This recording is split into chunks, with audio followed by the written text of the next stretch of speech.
সমস্যাটা হচ্ছে জুতোটা খুলে ঢুকতে হয়, তো বড় বড় কাপড় পুরো পড়ে আছে, পায়ের তলায় পুরো ফুটছে রীতিমতো।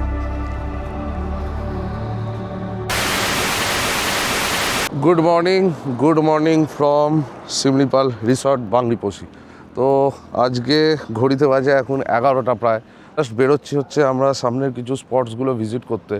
ঘুম থেকে উঠে পড়েছি অনেকক্ষণ, তারপর এদিক ওদিক ল্যাথ খেতে 11টা বাজিয়ে ফেললাম।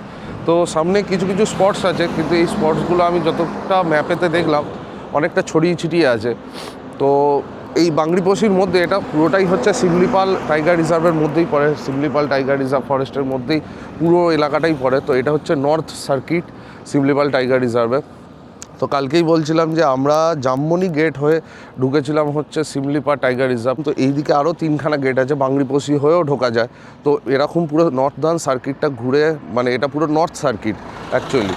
তো আজকে কিছু স্পটসগুলো কিছু ঘোরার আছে, কিছুগুলো ঘুরে টুরে নিয়ে তোমাদেরকে দেখাবো কোন কোন স্পটগুলো আছে। আর দেখি টাইমের মধ্যে যদি কুলে তাহলে সব কটা স্পট করবো, যদি না কুলে তাহলে করার নেই। তবে নামগুলো আমি বলে দেবো আর রুটটা একবার বলে দেবো। যতটা আমি শুনলাম এখানে ম্যাপ কাজ করে না, যে স্পটসগুলো আছে সেখানে নাকি ম্যাপ কাজ করে না। কিন্তু আবার শুনছি নাকি ওখানে যে মানে একদম ইন্টেরিয়ার ভেতরে কোর এলাকার মধ্যে ঢুকতে হবে, সেখানে আবার লোকজন যারা আছে তারা আবার কিছুই ভাষা বোঝে না, না হিন্দি না বাংলা না কিছুই। ঠিক আছে, তো দেখি কিভাবে কি যেতে পারি না পারি, তো সবটাই শেয়ার করব তোমাদের সাথে। তো চলো আপাতত বেরোনো যাক। সবাই রেডি হয়ে গেছে, রেডি হয়ে সবাই আপাতত বেরোই। তো এই হচ্ছে সবাই রেডি, একবার দেখাই ভেতরে গিয়ে। এই হচ্ছে এন্ট্রেন্স, শিমলিপাল রিসর্টের এন্ট্রেন্স এটা। এই হচ্ছে শিমলিপাল রিসর্ট আর এই হচ্ছে এন্ট্রেন্সটা। তো আপাতত রেডি সবাই হয়ে গেছে। ওইদিকে গাড়িতে সবাই রেডি হচ্ছে, ওইদিকে ড্রাইভারদাও রেডি। আমাদের ড্রাইভারদা না, আমাদের প্রদ্যুৎদা এসছে, ওই যে রেডি। দিদি মাও দুজনে রেডি।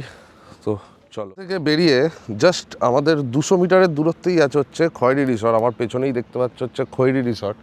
এই হচ্ছে খয়েরি রিসর্ট।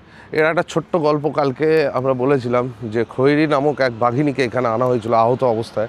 তো সেই থেকে এই নাম হচ্ছে খয়েরি রিসর্ট। তো দাদাকে জিজ্ঞেস করলাম যে ভেতরটা ঘুরতে পারি কি না, তো জাস্ট যাচ্ছি ভেতর দিকে। এই হচ্ছে খয়েরি রিসর্টের এন্ট্রি পয়েন্ট। তো আমরা ব্রেকফাস্ট করার জন্য ওইদিকে দাঁড়িয়েছি। এই পাশে হচ্ছে ব্রেকফাস্টের জন্য ওইদিকে দাঁড়িয়েছিলাম আমরা। আর এই দিকে কিন্তু একটা ভালো জিনিস আছে, সেটা হচ্ছে ইভি চার্জিং পয়েন্ট, জিও থেকেই লাগানো ইভি চার্জিং পয়েন্ট। আর এই হচ্ছে আপাতত থাকার জায়গা। এই দিকে রুমসগুলো আছে, এইদিকে একটা কটেজ আছে, আর এই ভেতর দিকেও কটেজ আছে। আচ্ছা, বাচ্চাদের খেলার জন্য এখানে একটা ছোট্ট একটা পার্ক মতন আছে, যেখানে দোলনাও পাওয়া যায়, দোলনাও আছে, আর এইদিকে বসার জায়গাও আছে। তো তোমরা যদি খয়েরি রিসর্টে বুকিং করো তো এখানে আসতে পারো। আমি কন্ট্যাক্ট ডিটেলসটা তলায় দিয়ে দেবো। খয়েরি রিসর্টে আমরা ফোন করেছিলাম, এখানেই আমার ফার্স্ট চয়েস ছিল খয়েরি রিসর্টটা। এখানে অ্যাভেলেবেল পাইনি রুম, তো তাই জন্য তার পাশেই আছি শিমলিপাল রিসর্টে। তো আমি এখানে রুমের তারিখগুলো একবার জিজ্ঞেস করলাম, বললো 1200 থেকে স্টার্টিং আপ টু 4, 4.5। তো তোমাদের যেমন রিকোয়ারমেন্ট সেই রিকোয়ারমেন্টে তোমরা এখানে বুক করতে পারো। আর ফুডিংয়েরটা আলাদা। এবার যদি তোমরা বাল্কে আসো হয়তো ফুডিং লজিং একসাথে হয়ে যেতে পারে। তো এইটা সম্পূর্ণ কথা বলে তোমাদেরকে, ফোন নাম্বারটা আমি ডেসক্রিপশানে দিয়ে দেবো, কথা বলে তোমাদেরকে জেনে নিতে হবে। তো এই হচ্ছে, আর যারা বাইকিং গ্রুপে যদি আসো তো এইদিকে হচ্ছে পুরো বাইক রাখার পুরো জায়গা। এই হচ্ছে খয়েরি রিসর্ট। আর ইনি কিন্তু দারুণ একটা শীত ঘুম দিচ্ছে, আর রোদও পোয়াচ্ছে সুন্দর। যাই হোক, তো এইদিকে হচ্ছে পুরো পার্কটা, আর ওইদিকে হচ্ছে একটা ছোট্ট পার্ক আছে, নিজেদের মতন করে এনজয়ও করতে পারো। তো চলো আপাতত ব্রেকফাস্ট করে নিয়ে সামনে কিছু স্পটগুলো জানলাম। সামনাসামনি একই লাইনে একটা স্পট পড়বে, আর একটা লাইনে আর একটা স্পট পড়বে। তো ওই স্পটগুলো জাস্ট করে নিই, করে এখানেই লাঞ্চের অর্ডার অলরেডি দিয়ে দিয়েছি। তো লাঞ্চটাও এখান থেকে করবো।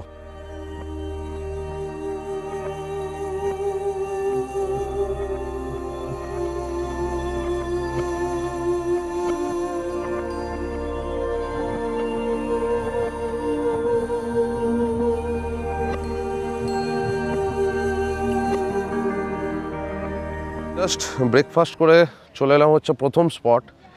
এই হচ্ছে প্রথম স্পট আমাদের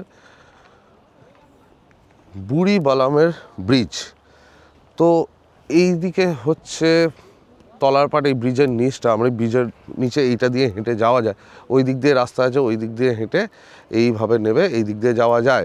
লোকেরা নেবেছে, এখানে জামা কাপড় কাচ্ছে, অনেক কিছু। মেন ভিউ হচ্ছে এইদিকে দূরে দেখা যাচ্ছে হচ্ছে দুয়ারসিনি পাহাড়, একদম ওই চটিগুলো হচ্ছে দুয়ারসিনি পাহাড়। এইদিকে দুয়ারসিনি আছে, এইদিকে হচ্ছে ঝিং পাহাড়ি আছে। ঝিং পাহাড়িটা বললো যে স্টেশনের কাছ দিয়ে দিকে ঝিং পাহাড়ি, আর এটা হচ্ছে বুড়িবালামের ব্রিজ। তো এর একটা হিস্ট্রি আছে বুড়িবালামের ব্রিজে, যারা ইতিহাস পড়েছো। মানে অ্যাকচুয়ালি ঘটনাটা এখানে হয়নি, ঘটনাটা হয়েছিল একদম বালাসোরে। এটা হচ্ছে বুড়িবালাম নদী। বুড়িবালাম নদী একদম এটা সোজা গিয়ে মিশছে হচ্ছে এই দিক দিয়ে যাচ্ছে, দেখিয়ে দিই তোমাদের একবার। এই দিক থেকে নদীটা আসছে, এসে এই দিক দিয়ে বয়ে ওই দিকে চলে যাচ্ছে। তো এই নদীটা গিয়ে ডাইরেক্ট মিশছে হচ্ছে বালাসোরে, গিয়ে একদম বে অফ বেঙ্গল মানে আমাদের বঙ্গোপসাগরে গিয়ে মিশছে। তো ওই মোড়েতেই মানে ওই যে জয়েন্ট মুখটা, ওই জয়েন্টেই যুদ্ধটা হয়েছিল 1913 থেকে 15-র মধ্যে হয়েছিল, এক্স্যাক্ট ইয়ারটা মনে নেই। তো আমাদের যতীন্দ্রনাথ মুখার্জি আর মানে ভালো করে বলতে গেলে বাঘা যতীন যার নাম, তো ওইখানে ইংরেজদের সাথে লড়াই করেছিল। তো ওইখান থেকেই বুড়িবালামের যুদ্ধ যেটা আমরা পড়েছিলাম, এই হচ্ছে সেই বুড়িবালাম নদী। তো এই হচ্ছে বুড়িবালামের ব্রিজ, এইদিকে হচ্ছে নদী। এই হচ্ছে তিন মাথার মোড়, মোড়টা একবার দেখে নাও। একদম সোজা এই রাস্তা ধরে আমরা এসছি। আমরা যে রিসর্টে আছি শিমলিপাল বা খৈরি রিসর্ট, যারা যেটায় থাকবে তার অপোজিটেই একটা রাস্তা আছে, তালবান্ধা বলে একটা জায়গার নাম আছে। ওই রাস্তাটা দিয়ে ঢুকে একদম স্ট্রেট এই ব্রিজটার মুখে একটা মোড়ের মাথা আছে, তো ব্রিজটা নিয়ে নিতে হবে। তো এই ব্রিজটা নিয়ে একদম সোজা এই হচ্ছে তিন মাথার মোড়। তিন মাথার মোড় থেকে সোজা চলে যেতে হবে ডান দিক। তো এই ডান দিকে গেলেই পড়বে হচ্ছে ব্রহ্মকুণ্ড। প্রথমে পড়বে নিধাম ড্যাম, তারপর পড়বে ব্রহ্মকুণ্ড। দুটো রাস্তা আছে আবার ওইখানে যাওয়ার, বড় গাড়ি যাওয়ার রাস্তা আর বাইক যাওয়ার রাস্তা আছে। যারা অফরোডিং আমার মতন পছন্দ করো তারা ওই ছোটো রাস্তা দিয়ে অবশ্যই যাবো অফরোডিং দিয়ে। আর যারা চার চাকা আনছে বা অফরোডিং পছন্দ করো না, তারা ওই বড় রাস্তা দিয়ে যাবে। তো আমাদেরকে ওইখানে জিজ্ঞেস করে করে যেতে হবে। এখনও পর্যন্ত এক্স্যাক্ট বলো না তো, বাট এখান থেকে এইটুকুনি ডিটেলসটা পেলাম। তো আপাতত চলো এই ভিউটা একটুখানি এনজয় করো তোমরা।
2,000 years later. চলে এসেছি ব্রহ্মকুণ্ডে। বেশ বেগ পেতে হলো আসতে, লোককে জিজ্ঞাসাবাদ করে। মানে ম্যাপ তো চলবেই না, ঠিক আছে, লোককে জিজ্ঞাসাবাদ করে আস্তে আস্তে করে ঠিক চলে এসেছি। তোমাদের একবার আসার রাস্তাটা দেখিয়ে দিই। 4 হুইলার আসতে পারবে, কোনো অসুবিধা নেই, রাস্তা বড় আছে, 4 হুইলার আসতে পারবে। লোককে জিজ্ঞেস করে নেবে 4 হুইলার আসার রাস্তাটা কোনটা, ঠিক আছে। আর একটা অফরোডিং রাস্তা আছে, সেটা অন্য দিক দিয়ে আসা যায়, কিন্তু লোককে জিজ্ঞেস করে নিলেই 4 হুইলার নিয়ে যারা আসবে তাদের জন্য। তো এই হচ্ছে রাস্তাটা, এইখান থেকে একদম আসছে, এই নামছে, এই রাস্তাটা নেবে, এই সোজা নিচে গাড়ি চলে যাচ্ছে। কিন্তু এই হচ্ছে ওয়েলকাম টু ব্রহ্মকুণ্ড। তো মোটামুটি আসা হয়েছে, অনেকটাই সময় লাগলো, প্রায় নয় করে ওই বুড়িবালামের ব্রিজ থেকে আমি হিসেব করিনি, তাও 20-22 কিলোমিটার তো হবেই।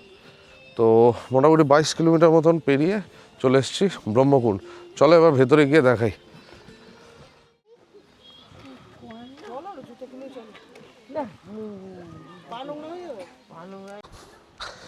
এই হচ্ছে ব্রহ্মকুণ্ডে ঢুকে নিচে যাওয়ার রাস্তা। সমস্যাটা হচ্ছে জুতোটা খুলে ঢুকতে হয়।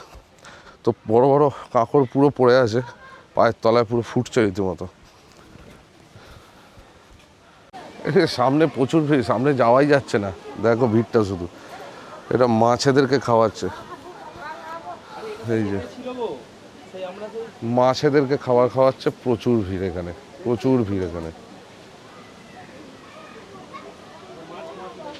এই যে এই দিক থেকে হচ্ছে না, এর বোধহয় 3টে পার্ট আছে, এইটা বোধহয় একটা পার্ট, আর ওই দিকে হচ্ছে মেন পার্ট, এই গাছের ফাঁক দিয়ে দেখা যাচ্ছে। চলো একবার দেখানোর চেষ্টা করি তোমাদের।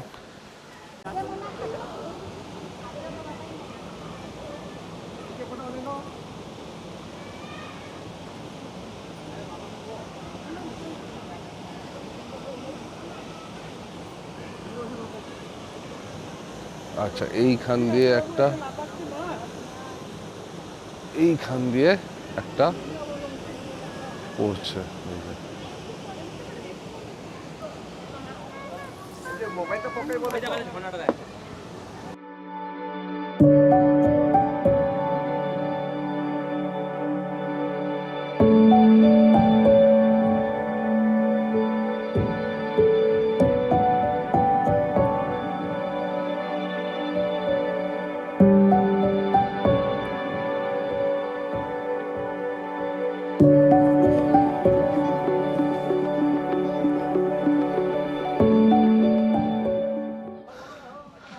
ব্রহ্মকুণ্ড সেই অর্থে সেরকম কিছু লাগলো না, জুতো খুলে যেতে হয়, এখানে জুতো খুলে গেছি।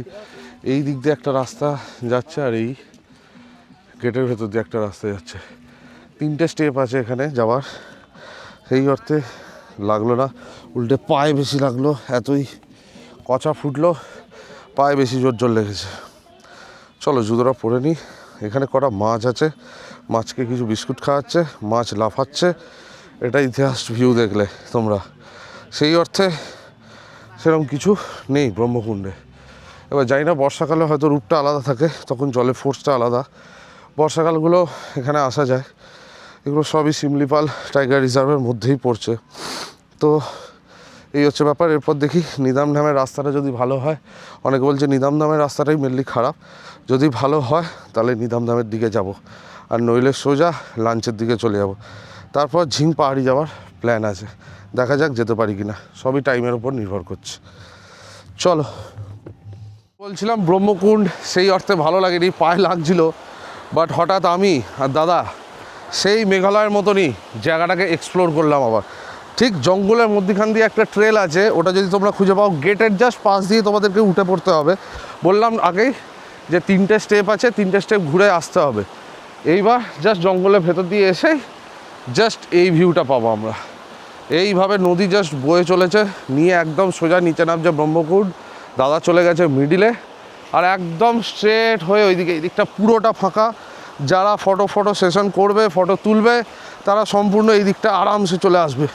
এই পাথরের ওপর দিয়ে আমার মেঘালয়ের কিছু ওয়াটারফলসের কথা মনে পড়ে যাচ্ছে। সেই ফিফি ওয়াটারফলস আমরা দুজনে একাই এক্সপ্লোর করেছিলাম, 3টে ওয়াটারফল খালি পায়ে।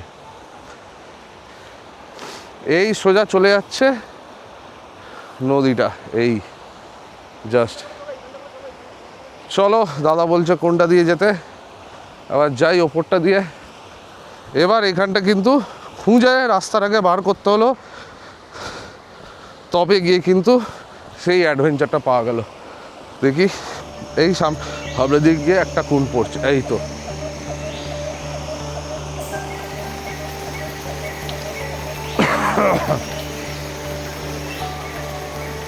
তুমি সাবধানে নামো, আমি অতদূর নামছি না, আমি এখান থেকে ভিডিওটা নিয়ে নিচ্ছি। এই কুণ্ডের জলটা গিয়ে পড়ছে নিচে, আর আমরা ছিলাম সেই ওইদিকে, ছিলাম আমরা।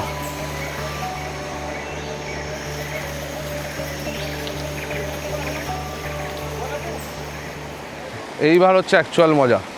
চলো একবার সামনের দিকটা যাই।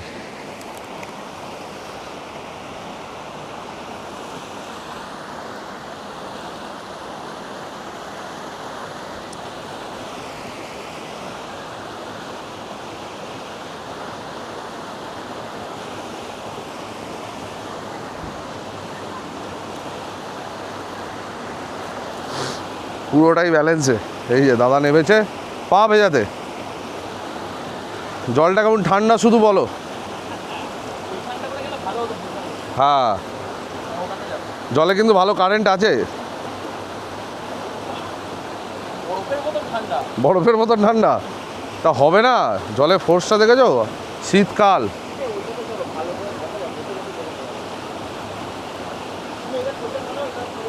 হ্যাঁ, ভিডিও হয়ে গেছে।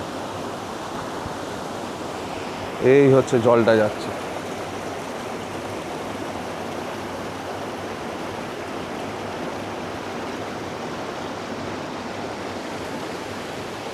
আর চারপাশটা জাস্ট দেখো, পুরো জঙ্গলে ঘেরা, কিন্তু পুরো জঙ্গলে ঘেরা।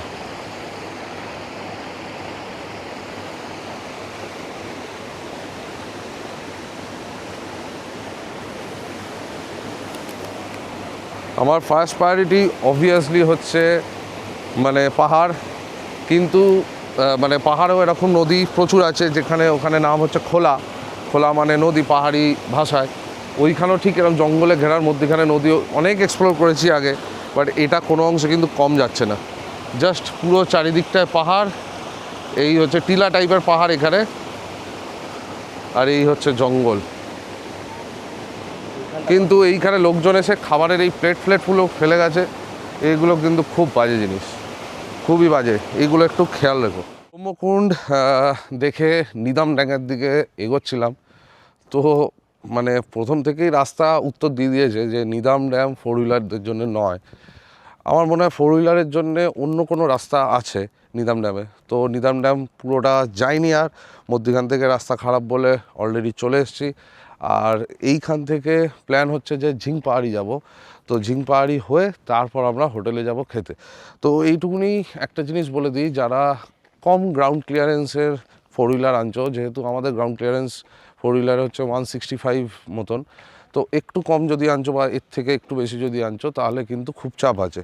আর যদি তোমরা এর থেকে একটু বেশি আছে তাহলে কোনো চাপ নেই, বড় বড় বোল্ডার্স আর পাথরসে শুধু হচ্ছে ভর্তি।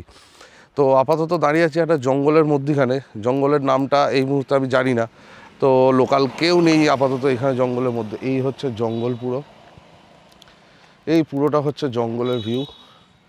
ওকে, আর এখানে দাঁড়িয়ে কটা ফটোশ্যুট করলাম, আর ওইদিকে দিদি ফটো তুললো। তো আপাতত ঝিং পাহাড়ির দিকে যাই, এখান থেকে আপাতত বেরোই, মেন রোডে গিয়ে স্টেশনের দিকে হচ্ছে ঝিং পাহাড়িটা। ঝিং পাহাড়ি মানে যে হোমস্টেতে আমরা আছি বা রিসর্টটায়, শিমলিপাল বা খয়েরি রিসর্ট, যে যেটা থাকো, ওইখান থেকে হচ্ছে স্টেশনের দিকে যেতে হবে, বাংরিপোষি স্টেশনের দিকে গিয়ে ওখান থেকে হচ্ছে 7 কিলোমিটার্স, মানে ফ্রম দ্য হোমস্টেজ ওখান থেকে 7 কিলোমিটার্স যা ম্যাপে দেখালো। এবার এখানে তো কোনো নেটওয়ার্ক নেই, পুরো নো নেটওয়ার্ক জোনের মধ্যে আছি পুরো। এটা জঙ্গলটা কিন্তু বেশ ঘন, ঠিক আছে, নো নেটওয়ার্ক জোনের মধ্যে আছি। তো ওই জন্যে আর এখানে ম্যাপ তো দেখা সম্ভব না। আপাতত এখান থেকে বেরিয়ে তারপর ঝিং পাহাড়ির দিকে যাব। চলো, তো পৌঁছে গেছি হচ্ছে ঝিং পাহাড়ি। এটাও একটা অফবিট লোকেশান বাংরিপোষি। তো এটা একটুখানি রাস্তা দেখে খুঁজে ম্যাপে দেখে, এখানে ম্যাপটা দেখতে পাবে, এখানে পুরো 5G নেটওয়ার্ক ধরছে, ঠিক আছে। মানে বাংরিপোষির যে মেন এলাকা যেখানটা আমরা আছি সেইখানে 5G ধরছে না, ঠিক আছে, কিন্তু এইখানে পুরোটাই 5G ধরেছে। আছি হচ্ছে আপাতত ঝিং পাহাড়িতে। গাড়িটা একটু দূরে পার্ক করতে হয় প্রায়, তারপর 400 মিটার মতন হেঁটে আসতে হয়। তো চলো দেখাই একবার ঝিং পাহাড়ি। নিরিবিলি একটা জায়গা, ভেতর দিকে কটা গ্রামও আছে, ছোট্ট একটা গ্রাম আছে ঝিং পাহাড়ি গ্রাম। আর এই হচ্ছে ঝিং পাহাড়ি। খুবই জোরদার ঠান্ডা লেগেছে, খুব জোরদার ঠান্ডা লেগেছে। এই হচ্ছে ঝিং পাহাড়ির বিউটি। এর ভেতর দিয়ে জঙ্গলটা মনে হয় যাওয়া যায়, বাট সন্ধ্যা হয়ে গেছে যেহেতু আর যাচ্ছি না। এই হচ্ছে ঝিং পাহাড়ির বিউটি। পেছন দিকে একটা ছোট্ট পাহাড় দেখতে পাচ্ছি, জাস্ট গাছের ফাঁক দিয়ে দেখা যাচ্ছে পাহাড়টা। আর যেহেতু সন্ধ্যা হয়ে গেছে, প্রায় 5টা বাজতে যায়, এখনও লাঞ্চও হয়নি আমাদের, তো তাই জন্যে আর এগোচ্ছি না। জাস্ট ওই জন্যে এখান থেকেই একদম ডাইরেক্ট হোটেল লাঞ্চ বলাই আছে। আজকে খয়েরি রিসর্টে লাঞ্চ করব, লাঞ্চ করে তারপর আমাদের হোটেলে যাব। তো চলো আপাতত এগুলো যাক। এইটুকুনি হচ্ছে ঝিং পাহাড়িটা। জাস্ট এখানে লোকজন বললো এখানে নাকি পিকনিক করতে আসে লোকজন, মানে এখানকার লোকাল লোকজন যারা এখানকে পিকনিক করতে আসে। তো এই হচ্ছে তার বিউটি। আর বর্ষাকালে এলে মনে হয় পুরোটাই সবুজ দেখা যায়, পুরোটাই সবুজ বর্ষাকালে। তো আর কিছু এখানে দেখানোর নেই, তো চলো ডাইরেক্ট হোটেলে যাই, হোটেলে গিয়ে তোমার সাথে বাকি কথা হচ্ছে। চলো। ঝিং পাহাড়ি দেখে আসার পর চলে এসছি এবার লাঞ্চ করতে। আজকের মতন স্পট সব কমপ্লিট। 2-3টে স্পট আমরা যাইনি। প্রথমত গাড়ি যাবে না, মানে যেহেতু গ্রাউন্ড ক্লিয়ারেন্স কম গাড়ি, তাই জন্য যাবে না। আর 2-3টে রাস্তাঘাট বুঝতে পারিনি, নেটওয়ার্ক ছিল না বলে আর যাওয়া হয়নি। তো আপাতত চলে এসছে হচ্ছে খাইরি রিসর্টে। খাইরি রিসর্টে আজকে লাঞ্চ বলে গেছি আমরা যে লাঞ্চ করব এখানে। তো আমাদের লাঞ্চ অলমোস্ট ডান হচ্ছে। তো মোটামুটি তোমরা পরপর আগের দুটো এপিসোড দেখলে তো আমরা কলকাতা থেকে কিভাবে বাংরিপোষি এসেছি, বাই রোডে এসেছি আমরা। আর ট্রেনে করে এলে তোমরা কিন্তু বাংরিপোষি স্টেশন নামতে পারো, বাংরিপোষি কিন্তু স্টেশন আছে। আর বাই কার বা বাইকে যারা আসবে, তো এটা হচ্ছে পুরোটা তোমাদের দেখিয়ে দিই। NH49 এই দিকে যাচ্ছে, এই লরিটা যাচ্ছে এই দিকে হচ্ছে কলকাতা টুয়ার্ডস, আর ওইটা হচ্ছে আপের রোড, এটা টুয়ার্ডস যাচ্ছে হচ্ছে সুরাট। এটা হচ্ছে কলকাতা সুরাট ন্যাশনাল হাইওয়ে 49। তো প্রথম দিনকে আমরা এসেছিলাম কলকাতা থেকে বাংরিপোষি, সেদিনকে আর কোথাও বেরোয়নি। পরের দিনকে আমরা করেছি হচ্ছে শিমলিপাল টাইগার রিজার্ভের সাফারি। প্রায় অনেকগুলো ওয়াটারফল তোমাদেরকে দেখালাম। শিমলিপাল টাইগার রিজার্ভ কীভাবে যায়, কীভাবে কী বুকিং করতে হয়, আমি নাম্বার সব কিছুই দিয়ে দিয়েছি। আর আজকে জাস্ট লোকাল সাইট সিনগুলো করে এসেছি আমরা। মোটামুটি 3টে কি 4টে তোমাদেরকে অলরেডি দেখিয়ে দিয়েছি। তো মোটামুটি একটা বাংরিপোষির একটা রাফ আইডিয়া তোমরা পেয়ে গেছো, কীভাবে কী আসতে হবে, কী কী দেখতে হবে। রাস্তাঘাটটা বলার চেষ্টা করেছি যাতে তোমাদের পরবর্তীকালে কোনো অসুবিধে না হয়। তো আপাতত করে নিয়ে হচ্ছে লাঞ্চ। ঘড়িতে বেজে গেছে প্রায় 5:29। এই ব্লগটা আমি এখানেই এন্ড করছি, এই ব্লগ আর বাড়াচ্ছি না। আর এই 3টে এপিসোড তোমাদের কেমন লাগলো বলো। কালকে আমাদের বাড়ি ফেরার দিন, তো কালকে আমি আর ব্লগ করব না। তো আজ এই অবধি থাকুক। এই ব্লগটা কেমন লাগলো ভালো, তোমাদের একটা রাফ আইডিয়া আমি দিয়ে দিয়েছি যে কীভাবে কী আসবে না আসবে। তোমাদের যতটা করার আমি চেষ্টা করেছি হেল্প করার, যতটা রাস্তা বলে দেওয়ার কীভাবে আসবে। তো চলো আজকে এখানেই শেষ করলাম এই ব্লগটা। তোমাদের কেমন লাগলো বলো। আর অ্যাজ এ ট্রু বাইকার আমি বলবো অবশ্যই সেফ রাইড আর অলওয়েজ ওয়্যার হেলমেট। তো চলো, good bye and good night from Bangriposi. চলো,